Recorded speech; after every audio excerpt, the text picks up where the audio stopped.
Hello friends, welcome to our YouTube channel Education with Fun. So today we are going to learn the lesson Dear Pen Pal. तो आज हम लोग discuss करने जा रहे हैं डियर पेन पाल chapter class 8 का इंग्लिश का चैप्टर है। इस स्टोरी में आखिर हुआ क्या है और इसका मैसेज क्या है, आज हम लोग ये इस पर डिस्कस करेंगे। आप लोगों का कमेंट आया था इस पर कि आप लोगों को इसका एक्सप्लेनेशन चाहिए, so this video is for you. So let's start. This is a science fiction story written by Alfred Alchin Van Vogt, which is in the form of a letter, and the letter is sent from the planet other than the Earth named Auric. The letter is in the name of Pen Pal, and Pen Pal is nothing but a stranger whose relationship is just based primarily or even solely on their exchange of letters.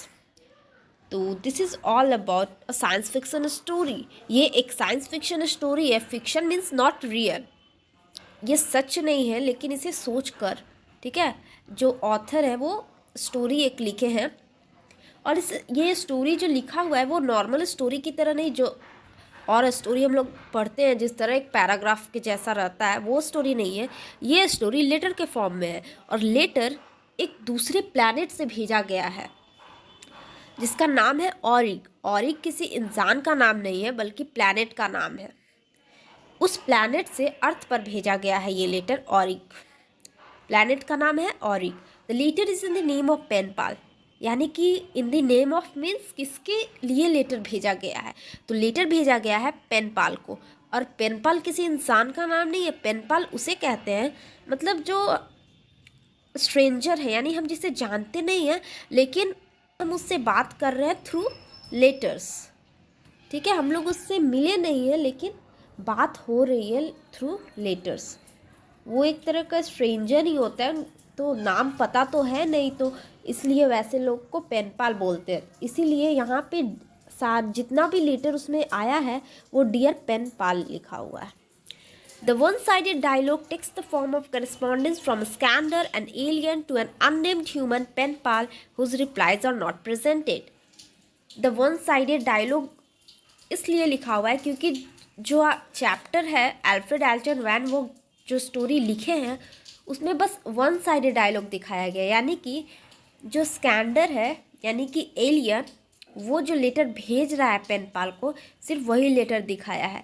Pen Pal reply में क्या देता है वो यहाँ पे present नहीं किया गया है। Now Scander spend some time in the first letter describing his home planet of Auric 2, a hot planet circling a star in Auric. तो स्टार्टिंग में फर्स्ट लेटर में स्कैंडर जो है, स्कैंडर इज़ एन एलियन, वो जो है अपना कुछ समय क्या में बिताता है, तो अपने प्लैनेट के बारे में बताने के लिए, वो कितना डिफरेंट है, वहाँ का क्लाइमेट कितना हॉट है। स्टार्टिंग में वो अपने फर्स्ट लेटर में यही सब बताता है, अर्थ से कितना वो उसका प्लैनेट डिफरेंट है, यहाँ कितना हॉट है, टेम्परेचर कितना ज़्यादा है। Later, Skander admits that he is a criminal, incarcerated for conducting illegal scientific experiments. He is in Auric jail as charges were laid against him for performing some forbidden experiments on his body that were deemed dangerous to the public welfare. He has to serve a time of 30 more years in jail, and he eagerly wanted to get rid of that. तो सबसे मतलब in the first letter वो क्या बताता है, वो अपने planet के बारे में बताता है, सारा डिस्क्राइब करता है, यहाँ के लोग ऐसे हैं, यहाँ का टेम्परेचर ऐसा है, यहाँ ये होता है। एंड देन वो एडमिट करता है कि वो एक क्रिमिनल है। और क्रिमिनल किस केस में, वो बोलता है कि उसने कुछ इलीगल साइंटिफिक एक्सपेरिमेंट किया। वैसे वो साइंटिस्ट था, बाद में वो बताता है।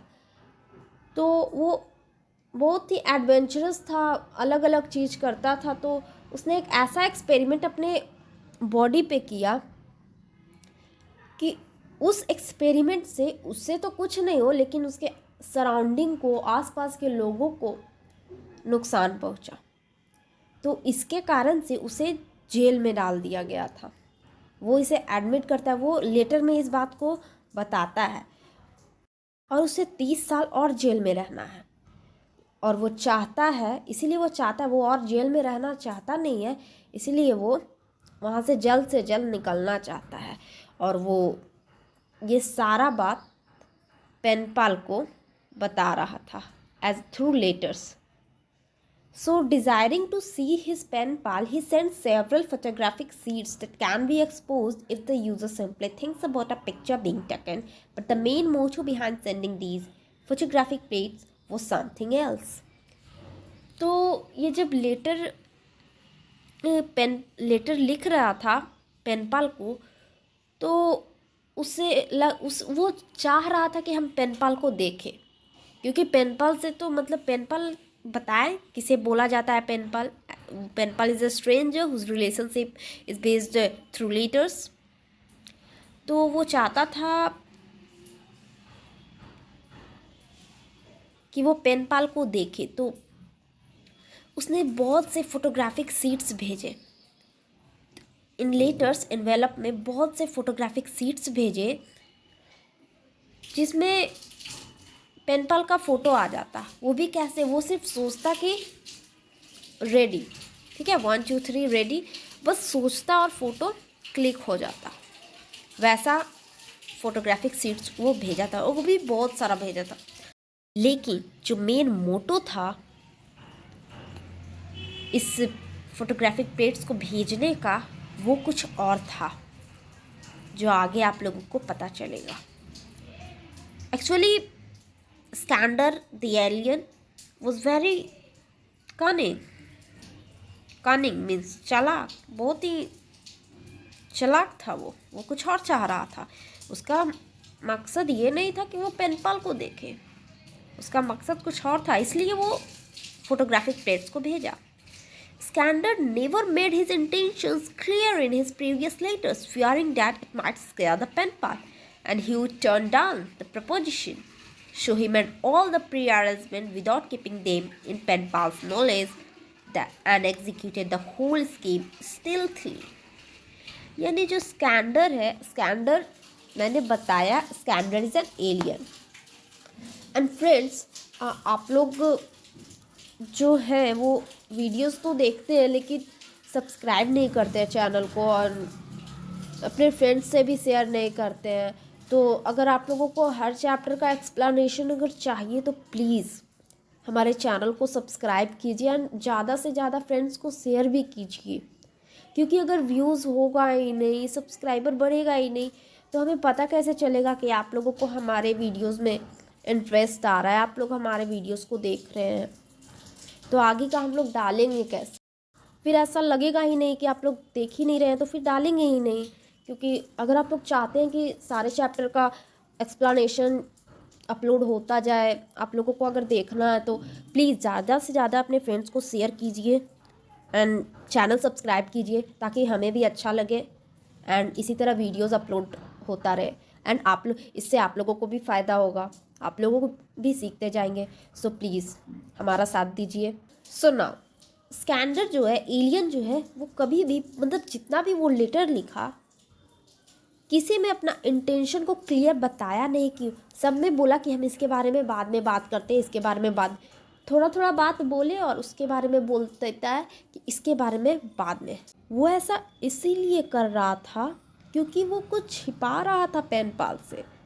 वो पूरा बात नहीं बताना चाहता था. उसे डर था कि अगर हम सारा सच बात बता देंगे तो पेनपाल बैकअप हो जाएगा, यानी कि वो पीछे हट जाएगा, वो मेरा साथ नहीं देगा. उसका प्लान कुछ और था. वो आप लोगों को आगे पता चलेगा कि आखिर स्कैंडर चाहता क्या था. वो पूरे लेटर में किसी में भी क्लियर नहीं किया कि आखिर वो पेनपाल से क्या चाहता है. वो डर रहा था कि कहीं ये मना ना कर दे, और फिर जो उसका मेन मोटो था लेटर के थ्रू बात करने का, वो फेल हो जाता. उसका प्लान वैसा का वैसा ही रह जाता. इसीलिए उसने बिना क्लियरली सारा कुछ बताए पहले से ही प्री अरेंजमेंट करता गया. फोटोग्राफिक सीट्स कभी भेजता था, कभी कुछ करने के लिए बोलता था, लेकिन किसी ने बताया नहीं कि ऐसा वो क्यों कर रहा है. And executed the whole scheme stealthily. Stealthily means चोरी, चुपके, मतलब चोरी. Okay. And then Penpal's government warned him from corresponding with Skander due to the risk involved in such intimacy. Skander is not a human being. Skander is not a human being, and the government might be afraid of the formidable consequences that the foreign planet's residents might be trapping humans for some experiment or so. तो फिर इसमें पता चला कि जो पेनपाल जब photographic seats उसे मिला तो पेनपाल को तो उसने डॉक्टर को भी दिखाया था और फिर गवर्नमेंट उसे यूज़ करने के लिए भी मना कर रही थी और फिर आगे बातचीत करने के लिए भी मना कर रही थी गवर्नमेंट, वहाँ की गवर्नमेंट, ठीक है। पेनपाल इज ऑन अर्थ, ठीक है। तो गवर्नमेंट तो वार्न की, मना की कि इससे अब बातचीत मत करो, ठीक है, एज करस्पॉन्डेंस मत रखो, क्योंकि it may be a risk. आप दूसरे प्लैनेट से बात कर रहे हैं, दूसरे प्लैनेट के लोग से, तो क्या पता वो बात ना करके वो आपको ट्रैक कर रहे हो, ठीक है, और आपको अपने जाल में फंसा रहे हैं। तो इसीलिए इस तरह से लेटर के थ्रू करस्पॉन्डेंस मत रखिए, क्योंकि स्कैंडर जो है वो एक ह्यूमन बीइंग तो है नहीं, और इसीलिए गवर्नमेंट डरा हुआ था कि अर्थ के लोगों को कहीं नुकसान ना पहुंचाए, क्या पता कोई और नया एक्सपेरिमेंट के लिए कुछ कर रहा हो। तो इसीलिए उसने वार्न किया था फोटोग्राफिक प्लेट को नहीं यूज़ करने के लिए। Skander trapped Penpal into his scheme very cunningly. He never made his intentions clear in the beginning, for it was a possibility that Penpal would have backed out of the intended plan. Government भी warn किया था और स्कैंडर, लेकिन फिर भी कुछ भी नहीं, ये सब कुछ हो चुका था। जैसा चाह रहा था स्कैंडर वैसा ही हुआ, एलियन जैसा चाह रहा था वैसा ही हुआ, और उसने बहुत ही चालाकी से पेनपाल को अपने जाल में फंसा लिया। ट्रैप्ड मीन्स फंसाना, कनिंगली मीन्स चालाकी से। He never made his intention clear in the beginning, for it was a possibility that pen pal would have backed out of the intended plan. उसने पहले इसीलिए अपना इंटेंशन क्लियर नहीं किया कि बैक्ड आउट मीन्स पीछे हट जाना, कहीं वो उसके प्लान से पीछे ना हट जाए, मना ना कर दे, इसीलिए उसने पहले कुछ नहीं बताया और सब कुछ हो गया। He coaxed Penpal to forward his picture impression on a specific chemical metal plate and returned his to him in the similar manner. Then only when the plan was set, Skander, through radioactive rays, exchanged their bodies without Penpal's consent. तो उसने पेनपाल को बहुत ही मतलब letter के through letters उसने बार बार मतलब इस पर एम्फेसिस किया है, बहुत जोर डाला है कि अपना पिक्चर वो भेजे मुझे, वो बहुत एम्फेसिस किया, ठीक है, बहुत जोर डाला कि वो अपना पिक्चर उसे भेजे। उस जो फोटोग्राफिक प्लेट भेजा गया था वो केमिकल प्लेट, केमिकल का मेटल प्लेट था। तो वो होता क्या, जब उसे मिला पेनपाल का जो फोटो था फोटोग्राफिक प्लेट पे, जब वापस मिला एलियन को, स्कैंडर को, तो रेडियो एक्टिव रेज के द्वारा उसने क्या किया, बॉडीज़ को एक्सचेंज कर दिया। उसका प्लान यही था, वो चाहता था अर्थ पर जाना। तो बॉडीज़ एक्सचेंज हो गया और बिना इसमें पेनपाल को बिल्कुल पता नहीं था कि क्या होने वाला है।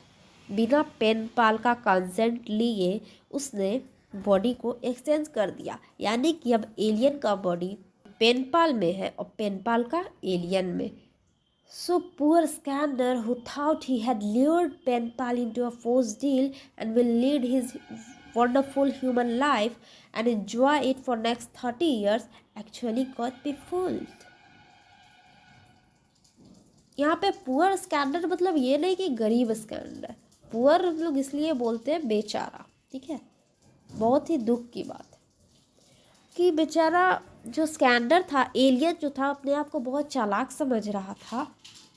वो सोच रहा था कि मैंने पेनपाल को चकमा दे दिया और अब मैं वंडरफुल लाइफ, ह्यूमन लाइफ जीऊँगा, बट वो इसमें गलत हो गया, क्योंकि वो ऐसे बॉडी में गया जो कि पैरालाइज्ड था, वो मूर्ख बन गया और नेक्स्ट 30 ईयर्स तक वो ट्रैप्ड रहा एक पैरालाइज्ड बॉडी में, prone to heart attack and with a short life span. वो चाह रहा था अर्थ पर जाकर ह्यूमन लाइफ एंजॉय करने के लिए, लेकिन he was trapped in a paralysed body जिसका बहुत ही कम लाइफ स्पैन था और कभी भी डेथ हो सकता था। So and on the other hand pen pal acted smartly. Pen pal बहुत ही स्मार्टली एक्ट किया, बहुत ही चालाकी से। When the government and scientists tested and told him the possibility, he put at stake whatever little he had, not much to lose. तो पेनपाल बहुत ही smartly act किया। किस तरह? क्योंकि जब गवर्नमेंट और साइंटिस्ट इसके बारे में पॉसिबिलिटी बताई कि ऐसा हो सकता है, यानी कि पेनपाल को पता था। This is the gist of the story. Pen pal को पता था, पेनपाल को बताया गया था कि ऐसा हो सकता है। तब उसने सोचा कि जो कुछ भी है मैं उसे स्टेक पे करता, ठीक है। यानी कि उसके पास खोने के लिए कुछ भी नहीं है। वो एक पैरालाइज्ड है, ऐसे भी हॉस्पिटल में ही वो रहता था, उसके पास कुछ भी नहीं है। वो सोचा अच्छा ही है, ठीक है। And now he enjoys the freedom in a newfound body, and once lonely, now he is enjoying his life completely in a newfound land. तो जहाँ वो हर वक्त बेड पर पड़ा रहता था हॉस्पिटल में, और अब वो एक न्यू फाउंड लैंड पर वो इंजॉय कर रहा है अपना life. And on the other hand the alien is trapped in a paralysed body, cannot enjoy his life what he thought. This is all about this chapter. आप लोगों को जरूर ये चैप्टर समझ तो आया होगा, और आपने वीडियो देखा है तो आप लोगों को और भी अच्छा से समझ आया होगा। इसका क्वेश्चन आंसर का वीडियो अपलोड हो चुका है। अगर आप लोगों ने नहीं देखा है, क्वेश्चन आंसर आप लोगों को करना है, तो डिस्क्रिप्शन में लिंक दिया हुआ है। एंड प्लीज़ अगर आप लोगों को वीडियो पसंद आया हो तो प्लीज़ लाइक कीजिए एंड अपने फ्रेंड्स को शेयर कीजिए, एंड ज़्यादा से ज़्यादा लोगों के पास वीडियोस भेजिए एंड सब्सक्राइब कीजिए। Thank you.